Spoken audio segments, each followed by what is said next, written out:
সন্তান দিলাম, সন্তানটার নাম রাখলাম হযরত মারিয়াম। এই মারিয়ামের শরীরে কোনো শয়তান স্পর্শ করতে পারবে না। দুনিয়ার সমস্ত সন্তান ডেলিভারি হওয়ার পরে আও আও করে চিৎকার করে কান্নাকাটি করে, তোমার মেয়েটা কান্নাকাটি করবে না। কেন করবে না? আমি আল্লাহর জামিন হয়ে গেলাম, তোমার এই মরিয়মের গায়ে, মরিয়মের কাছে শয়তান আসতে পারবে না। একটু দুইটা হাত উঠিয়ে তাকবীর দেওয়া যাবে কিনা? আল্লাহু নারায়ণ তাকবীর। ওলিয়া উলিয়া যেখানে, মসজিদ মাদ্রাসা যেখানে, আমার সবাই কষ্ট হতেছে বাবাজিরা। আল্লাহ পাকে দুনিয়ার কাউকে এরকম সুসংবাদ দিছে? কথা বলে কত ভণ্ড পীর আছে, তাকে কি খবর দিছে? ভণ্ড পীরের অভাব নেই। দেখেন মাজা পর্যন্ত আপনার দিনাজপুর গেছিলাম সভা করার জন্য, ভারত থেকে আসাম থেকে লোকজন আসছে। আসার পরে বলতেছে, হুজুর আপনার ওয়াজ শোনার জন্য আমরা আসছি। বেশ ভালোই করছেন বাবাজিরা, হাত মুসাফা করতেছে, মোয়া নেকা করবো। এই মাজা পর্যন্ত চুল একজনের আমার হাত দিয়ে দিল 2000, 2500, 1000, 1500 টাকা হাত দিয়ে দিল। হাত দিয়ে দিতে দিতে দিতে দিতে মাহফিলে স্টেজে বসলাম। বসার পরে ওয়াজ করলাম 2.5 ঘন্টা। 2.5 ঘন্টা ওয়াজ করার পরে দেখি বহু হিন্দু সেখানে এসে উপস্থিত হয়েছে। আমি তাদেরকে দিকে চিনলাম। মোনাজাতের পরে তারা আমার সাথে মুসাফা করে চলে যেতেছে, হুজুর দোয়া করেন। আমি বললাম যে বাবা ভাই, আপনাকে তো দেখছিলাম অনেক দূরে, বাংলাদেশের মিরপুরে দেখছিলাম, বা হুজুর আপনার যে পোস্টার করছে এই দিনাজপুরের মাহফিলে, আপনার ওয়াজ শুনছিলাম ঢাকা মিরপুর। আপনি কারো কোনো জাত তুলে ওয়াজ করেন না, গোষ্ঠী তুলে ওয়াজ করেন না। আপনার ওয়াজের মধ্যে অত্যন্ত মধু মিশ্রিত মাতা পিতা ভাই বোন আত্মীয় স্বজন সকলের আলোচনাগুলো করেন। আপনার কথা আমরা অত্যন্ত মজা স্বাদ পাইছি। আমরা সেই ভারত থেকে গাড়ি ভাড়া করে আপনার কাছে আসছি, আর নিজেদের গাড়ির তো অভাবই নাই। একটু জোরে সোরে আলহামদুলিল্লাহ বলেন। বন্ধু আজকে স্টেজে বসছি, শ্রোতা যদি দোয়া করে বক্তার সিনার থেকে আল্লাহ পাক দুসার কথা বলার তৌফিক দিবেন। শ্রোতা যদি দোয়া না করে বক্তার ক্ষমতা, কথা বলেন, বক্তার ক্ষমতা কিন্তু কোনো কিছু। বক্তার জন্য দোয়া করবে তার মাতা পিতা, তার উস্তাদগণ, তার মুর্শিদগণ, আর যে সমস্ত ভক্তবৃন্দ আমার ভাইরা আমার মায়েরা আছে, যদি সত্যিকার তার জন্য দোয়া করে আল্লাহ পাক সিনার থেকে দুসার কথা বলার তৌফিক দেয়। কারা মুসলমান ভাই আমার, এই মানুষটা যখন আল্লাহর কাছে ডাক দিল, হযরত ইমরানের স্ত্রী বালিশের মধ্যে মাথা রাখে, সারা রাত ঘুমায় না। আল্লাহ মেয়ের সন্তানটা তুমি আমাকে গর্ভে দিলাম, মেয়েটার নাম রাখলাম তুমি। আল্লাহ এই মেয়েটা কোন জায়গা যে কোন অপকাজ করবে, আল্লাহ খারাপ কাজ করবে, আমার তো কোনো সন্তান আর নাই। আল্লাহ তোমার কাছে আমি চাইছি, আল্লাহ তুমি একটা সন্তান দিবে। আল্লাহ বয়স হলো মাত্র 6 মাস। কয় মাস? আমার গর্বে এখনো সন্তানটা 6 মাস। ওই গর্বের থেকে হযরত মরিয়ম ডাকতে বলে, আম্মা জান, ও আম্মা সাবধান, আপনার পায়ে ধরি, আমি কদমে ধরি মা, আপনি কিন্তু কান্নাকাটি করবেন না, আমাকে দুনিয়ার কোনো ভিন পুরুষের দেখতে পারবে না। জোরে কোন সুবহানাল্লাহ। আর আজকের অবস্থা কি?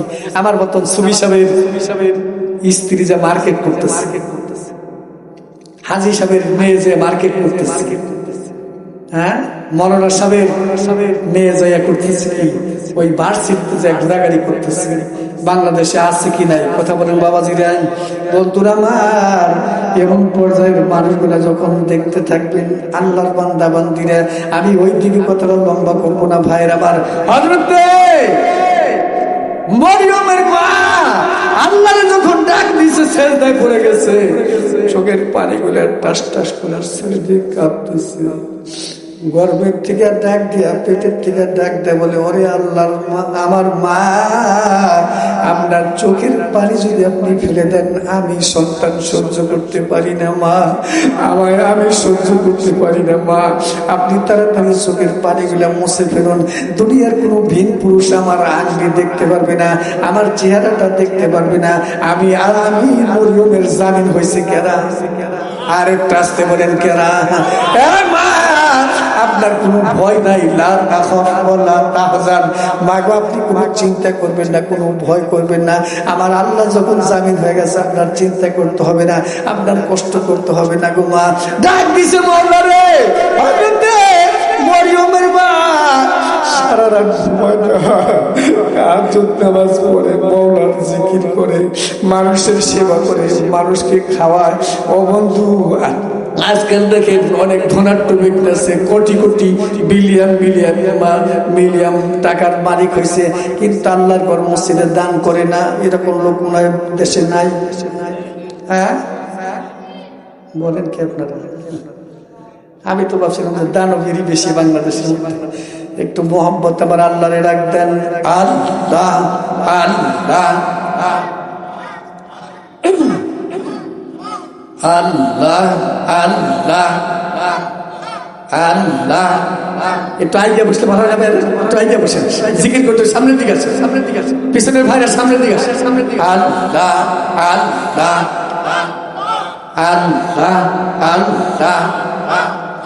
প্রেম যদি করবি রে তুই, প্রেম যদি করবি রে তুই, সব ছেড়ে যাও মদিনায়।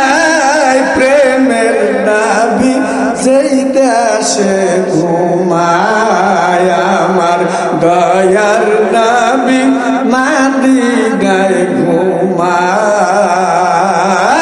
আল্লাহ মারহাবা মারহাবা আল্লাহ লা ইলাহা ইল্লাল্লাহু মুহাম্মাদুর রাসূলুল্লাহ। সকলে বলেন সাল্লাল্লাহু আলাইহি ওয়াসাল্লাম। তাহলে মানুষের সেবা করা মানুষের জন্য কর্তব্য, তাই না? কি বলেন আপনারা? আমি খাইলাম, আমার ভাই 3 দিনের না খাওয়া, আমার মতন দরবেশকে আল্লাহ ভালোবাসবে? কথা বলেন জীবনে তাকে। আমার যুবক ভাই, যুবক বাবাজি খাইতেছে, টাকা পয়সার অভাব নাই, অথচ তার বন্ধু 3 দিনের না খাওয়া আছে কিনা বাংলাদেশে? হ্যাঁ, হযরত রাফি ইবনে আব্দুল্লাহ উনি হজ করতে যাবেন, সাথী সঙ্গী সব রেডি করছে।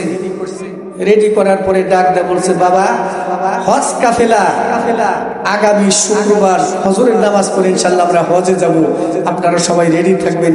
সকলেই পরামর্শ করছে। পরামর্শ করার পরে বন্ধু শুক্রবারের দিন সকালবেলায় হজে যাবে, বৃহস্পতিবারের বিকালের মধ্যে ওই রাফি ইবনে আব্দুল্লাহ লোকটা বাড়ির থেকে বের হয়েছে। কিছু দূর যাবার পরে দেখে একটা লম্বা চূড়া মানুষ, মাথায় পাগড়ি দেখা যায়, টুপি দেখা যায়, জুব্বা পরিহিত মানুষটা পেটটা পেটের সঙ্গে লেগে গেছে, কথাবার্তা বলতে পারে না। লোকটা আল্লাহর কোরআন তেলাওয়াত করতেছে। সুবহানাল্লাহ বলেন সবাই। ভাইরা আমার মায়েরা, আল্লাহর বান্দা যখন যায়, হাজী সাহেব ডাক দিছে, ভাই গো আসসালামু আলাইকুম, এই বলে হাতটা মুসাফা করছে। সুবহানাল্লাহ বলেন সবাই। আজকাল তো মুসাফা উঠে গেছে, এক হাত দিয়ে ঝাঁকি দেয়। কথা বলে নবীর সুন্নত হলো 2 হাত দিয়ে মুসাফা করে। আলেম ওলামা আছে আমার আশেপাশে, 2 হাত দিয়ে মুসাফা করা, চোখের সাথে চোখ মিলিয়ে মুসাফা করা। আল্লাহর হাবিব বলছে যারা মুসাফা করলো তারা যেন আমি নবীর সাথে মুসাফা করলো। যারা মুআনেকা করলো আমি নবীর সাথে, যেন তারা মুআনেকা করলো আমি নবীর সাথে, যারা মুআনেকা করলো মুসাফা করলো, এই লোকটার জন্য আল্লাহ পাকের 7খানা জাহান্নামের আগুন হারাম করিয়া দেয়। মুসলমান ভাইরা আমার, রাফি ইবনে আব্দুল্লাহ লোকটার সাথে হাত মুসাফা করছে, মুআনেকা করছে। ডাক দিছে, ভাই গো আপনার পেটটা মনে হয় খালি খালি দেখা যায়। ভাই আজকে 7 দিন হয় আমার বাড়িতে চুলায় বাতি জ্বলে না ভাই। আমার সন্তান গুলা ছোট ছোট বাবাদের আসছে, ছোট ছোট বাবারা কোরআন তেলাওয়াত করতেছে। হুজুর বেগম সাহেব ব্যাগের মধ্যে পানি দিয়া পানি গরম করতেছে, সন্তানদেরকে বলতেছে বাবা চিন্তা করবো না, খাবারের ব্যবস্থা করে দিবে কেরা। আর একটু আসতে বলেন কেরা? আমার আল্লাহ তোমাদের খাবার ব্যবস্থা করে দিবে বাবা, তোমরা কান্নাকাটি করবো না। সন্তানগুলো কোরআন শরীফ তেলাওয়াত করতে করতে করতে করতে করতে করতে যখন তারা দুর্বল হয়ে যায়, তখন ঘুমের ভাব হয়ে যায়, ঘুমের থেকে জাগ না পেয়ে আবার চিৎকার শুরু করে আম্মা তুমি কি আমাদের খাবার দিবে না?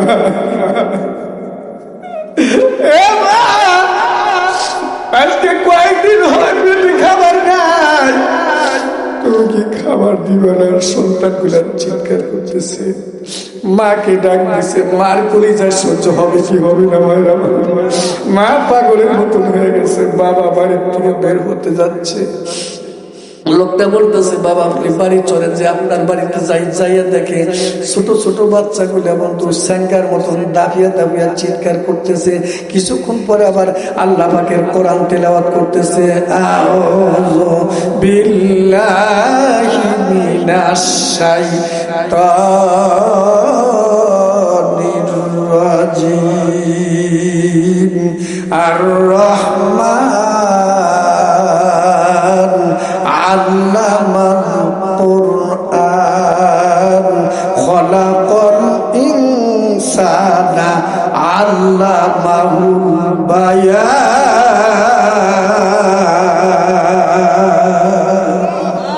আল্লাহর কোরআন পড়তে ভালো লাগে কিনা ভাইরা আমার? শুনতে ভালো লাগে কিনা? আল্লাহর কোরআন যত পড়বেন তত ভালো লাগবে, আল্লাহর কোরআনকে যত মোহাম্মত করবেন তত ভালো লাগবে। আল্লাহ কোরআনের ভিতরে ডাকতে বলেন ইন্নামাল মুমিনুনা আল্লাযীনা ইযা যুকিরাল্লাহু ওয়াজিলাত কুলুবুহুম ওয়া ইযা তুলিয়াত আলাইহিম আয়াতুহু যাদাতুহুম ঈমানাও ওয়া আলা রাব্বিহিম ইয়াতাওয়াক্কালুন।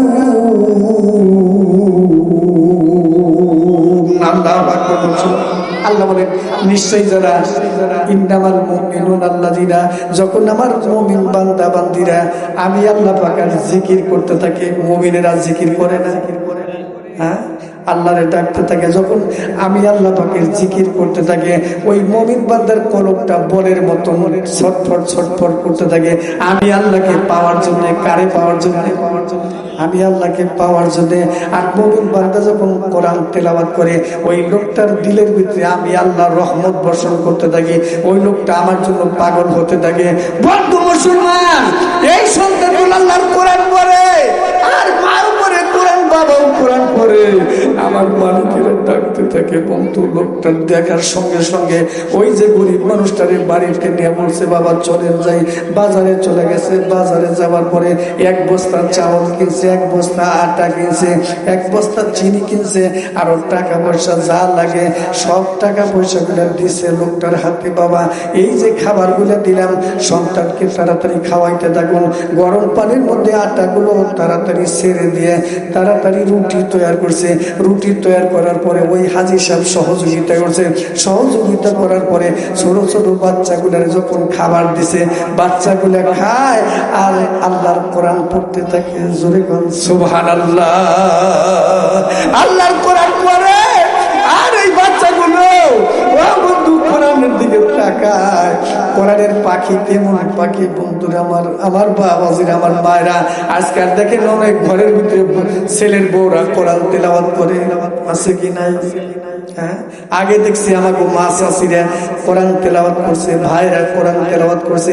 এখন কিন্তু আগের মতন কোরআন তো তেলাওয়াতের আওয়াজ পাওয়া যায় না। কেন যায় না? আল্লাহর গজব এসে জগতের বাড়িতে হাজির হইতেছে। বন্ধু জহারাল ফাসাদু ফিল বাররি ওয়াল বাহরি বিমা কাসাবাত আইদিন নাস।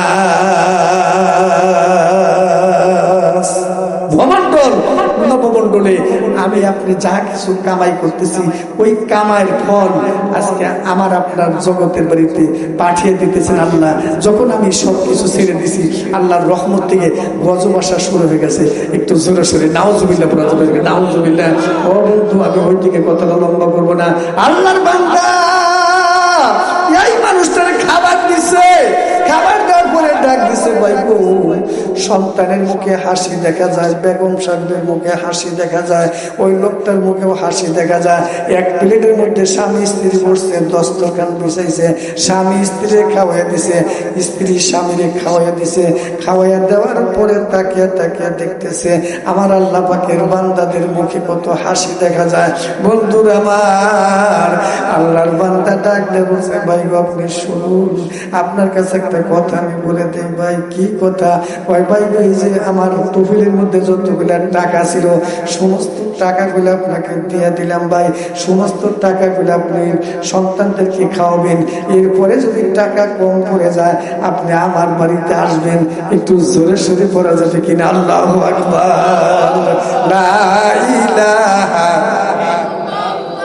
ও লা ইলাহা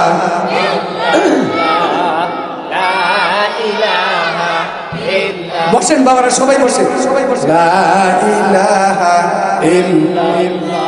আমার মনে বড় যন্ত্রণা, আমার মনে বড় যন্ত্রণা, আমি যাব সোনার মদিনা। আমার মনে বড় যন্ত্রণা, আমি যাব সোনার মদিনা। দয়ার আল্লাহ দয়া করো, দয়ার আল্লাহ দয়া করো, যাব মক্কা মদিনা। লা ইলাহা ও লা ইলাহা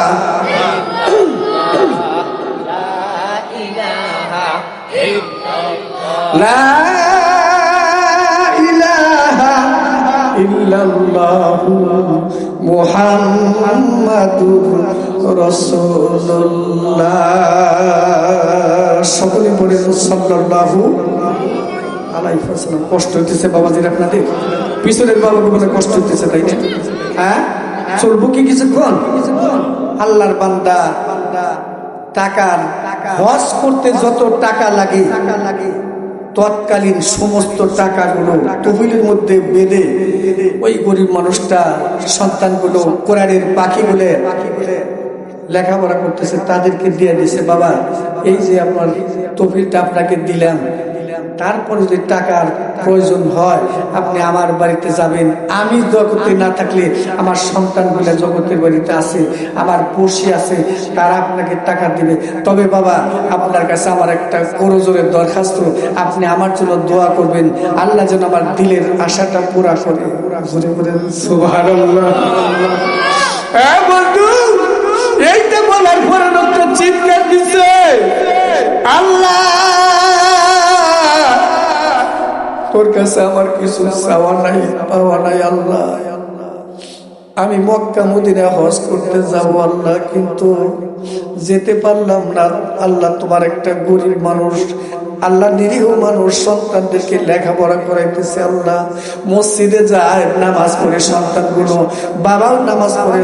আল্লাহ তোমার ওই বান্দার আমি কিছু সহযোগিতা করছি। আল্লাহ আমি জানি না আমার দিলের খবর কেরা জানে, আর একটু আসতে বলেন কেরা জানে। ও বন্ধু দান করে করছে, সকালবেলায় সমস্ত হাজি সাহেবরা চলে আসছে, সালাম দিছে, গেটের সামনে আসে আসসালামু আলাইকুম ওয়া রাহমাতুল্লাহি ওয়া বারাকাতুহু। এই ভাই রাফি ইবনে আব্দুল্লাহ তাড়াতাড়ি বের হয়ে আসুন, আপনার পরামর্শে আমরা হজ যাত্রী সবাই লেবাস পোশাক ব্যাগ সব কিছু নিয়ে আসছি, ভাই আপনি তাড়াতাড়ি রেডি হয়ে যান।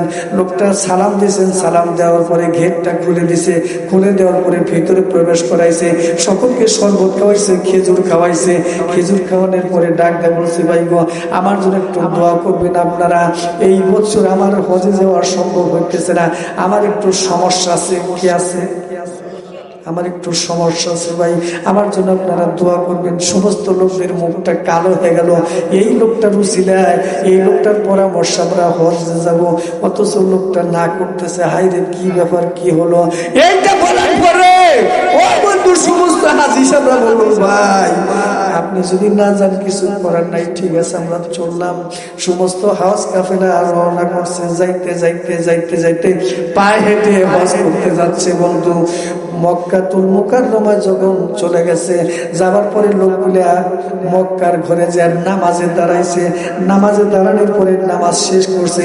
শেষ করার পরে তিনারা তাকিয়া দেখেন ওই যে রাফি ইবনে আব্দুল্লাহকে দেশের বাড়িতে রেখে আসছে, ওই লোকটার লেবাস পোশাক পরিধান করে একই চেহারাওয়ালা লোকটা ইমাম সাহেবের পিছনে, মুয়াজ্জিন সাহেবের ডান পাশে লোকটার নামাজ পড়তেছে। জোরে কোন আল্লাহু আকবার, নারায়ে তাকবীর। নেওয়ার মালিক কেরা? আল্লাহ দিতে পারে কি পারে না বাবা? এদের ছোট ছোট বাচ্চাগুলো আমার সাথে পড়তেছে। এখন ওরা একজন আর একজনের বলতে, এই ব্যাপার কি রে? লোকটাকে রেখে আসলাম বাড়িতে, বললো যে আমি হজে যেতে পারবো না, আপনারা যান, দোয়া করবেন আমার জন্য। অথচ লোকটা দেখি ইমাম সাহেবের পিছনে, আমরা আসলাম তার আগে, সে পিছিয়ে আইসে ইমাম সাহেবের পিছনে সামনের কাতার যা নামাজ পড়ে, এটা ভাগ্যের প্রয়োজন আছে কিনা? হ্যাঁ, সবাই কি সামনের কাতারে নামাজ পড়তে পারে? কিন্তু পারে না। লক্ষ লক্ষ কোটি কোটি মানুষের মধ্যে নামাজে দাঁড়াইছে, মক্কার ঘরে বন্ধু নামাজ পড়ছে। নামাজ পড়ার পরে আরাফাতের ময়দানে চলে গেছে, ও বন্ধু মুজদালিফায় চলে গেছে। সেখান থেকে যখন মদিনাতুল মুনাওয়ারা আমার নবীর রওজা জিয়ারত করার জন্য সমস্ত হাজিরা চলে গেছে। হাজিরা যাবার পরে ওই সমস্ত হাজিরা যায় দেখে আল্লাহর হাবিবের রওজার গেটটা খুলে দিয়েছে লোকটার জন্য। ওই লোকটা আমার নবীর মাথার কাছে যে দোয়া করতেছে, আল্লাহ একটু জোরে করুন সুবহানাল্লাহ। এই লোকটা পাগল হয়ে গেছে। কারণটা কি রে? রাফি ইবনে আব্দুল্লাহর দেখে আসলাম আমাদের দেশে। কেমনি করে লোকটা নবীজির রওজার কাছে চলে গেল। পৃথিবীর কেউ তো এই জায়গায় যাইতে পারে না। এই মানুষটা কেমনি করে আসলো? নবীজির রওজা জিয়ারত শেষ করছে। শেষ করার পরে আস্তে আস্তে লোকটার কাছে চলে গেছে। যাবার পরে তার পিছনে নিয়ে আসছে, ডাক দিয়ে বলছে, ভাই রাফি ইবনে আব্দুল্লাহ, আপনাকে বাড়িতে রেখে আসলাম, আপনি কেমনি করে সকলের আগে হজ করতে আসলেন? মক্কা শরীফে দেখলাম আপনাকে সকলের আগে, মদিনা শরীফে দেখলে আপনাকে সকলের আগে। ভাই কারণটা জানতে চাই। লোকটা বলতেছে, ভাই গো, এই যে একটা ব্যাগ আপনাদের হাতে আমানত দিয়ে দিলাম, আপনারা আমার বাড়িতে নিয়ে পৌঁছিয়ে দিবেন। ভাই দয়া করে আমার বাড়িতে নিয়ে পৌঁছিয়ে দিবেন। একই লেবাস, একই পোশাক। লোকটারে যখন সবকিছু দেওয়ার পরে রওনা করছে, এই মানুষটা যখন রওনা হয়ে যায়, যাবার পরে পৌঁছিয়ে দিছে। পৌঁছিয়ে দেওয়ার সঙ্গে সঙ্গে আল্লাহর বান্দা পাগলের মতন হতে যাচ্ছে, কোনো কথা বলতে পারে না। ভাই গো, ডাক দিছে, ভাই আপনি চলে যান। সমস্ত লোকেরা দেশের বাড়িতে চলে আসছে ব্যাগটা নিয়ে বাসায় আসার পরে ভাই গো ডাক দিছে, সালাম দিছে, এই রাফি ইবনে আব্দুল্লাহ, আপনি তাড়াতাড়ি বের হন। গেটটা খুলছে। খোলার পরে সালাম কালাম মুহাত মুসাবা মুআনেকা হয়েছে। সালাম কালাম মুআনেকা হওয়ার পরে ডাকতে বলছে, ভাই গো আপনি না বললেন আপনি হজে যাবেন না, কেমনি করে আপনি আমাদের আগে চলে গেলেন? এই যে একটা ব্যাগ আপনি তাড়াতাড়ি নেন। লোকটা জোর জোর করে কান্না শুরু করছে। ডাক দেয় বলে, ভাই গো নারায়ে তাকবীর, প্রধান বক্তার আগমন, প্রধান বক্তার আগমন। কষ্ট হতেছে মনে আপনাদের, তাই না? হ্যাঁ, ছেড়ে দেবো ইনশাল্লাহ, আমি এখনই ছেড়ে দেবো, কারণ প্রধান বক্তা চলে আসছে। ভাইয়ের আমার আল্লাহর মুমিন বান্দা সঙ্গে সঙ্গে রাবের ডাক দিচ্ছে। ব্যাগটা তার কাছে আনছে। আনার পরে দেখো ব্যাগের ভিতরে এক সেট জান্নাতি কাপড়। হয় নাই, জোরে বলেন সুবহানাল্লাহ। কোন জায়গার কাপড়? বেহেশতের কাপড়, বেহেশতের খেজুর, বেহেশতের ফল ফলাদি ব্যাগের ভিতরে হাজির করে লোকটা দেয়া দিছে। রাফি ইবনে আব্দুল্লাহ চিৎকার করা শুরু করছে, ভাই গো এই জিনিস, ভাই গো কেমনি করে তোমরা আমার জন্য আনলাম? আমি তো হজে যাই নাই, আমি স্বপ্নে দেখছি আমার চেহারা অনুযায়ী জান্নাতের দিকে একটা ফেরেশতা আমার আল্লাহ সেট করে দিছে। আমার হজের সমস্ত টাকাগুলো ভাই আমার ওই যে প্রতিবেশী 7 দিনের না খাওয়া গরিব মানুষটাকে আমি দিয়ে দিছি। গরিব মানুষের সন্তানগুলা মসজিদে মক্তবে যায় কোরআন তেলাওয়াত করে মারহাবা বলে সবাই মারহাবা। বন্ধু সবগুলা যখন নবী সেখানে দিয়ে দিয়েছি। আমি খালি বলছিলাম ভাই গো আমার জন্য একটু দোয়া করো, আমার মনের আশা যেন আমার আল্লাহ পুরা করে দেয়, আমার মনের আশা যেন আমার আল্লাহ পুরা করে দেয়। লোকটা আমার জন্য দোয়া করছে। বাবা আমার চেহারার মতো একজন ফেরেশতা আল্লাহ পাঠাইছে, আমার লেবাস পোশাক পরিধান করিয়া লোকটারে হজ করাইছিল। ও বন্ধু ইমাম সাহেবের পিছনে দাঁড়াইছে, মক্কা শরীফ মদিনার মুনাওয়ারা নবীজির রওজার সামনে যায়, গেটটা খুলছে, খোলার পরে নবীর রওজার কাছে যায় আমার নবীর সালাম দিচ্ছে, আমার নবীর সাথে লোকটা কথাবার্তা বলছে। এই জন্য আমার হজটা আমার আল্লাহ কবুল করছেন। একটু জোরে সোরে পড়া যাবে কিনা? আল্লাহু আকবার। ভাই আমি আপনাদের সামনে বলতেছিলাম ওই যে ইমরানের স্ত্রী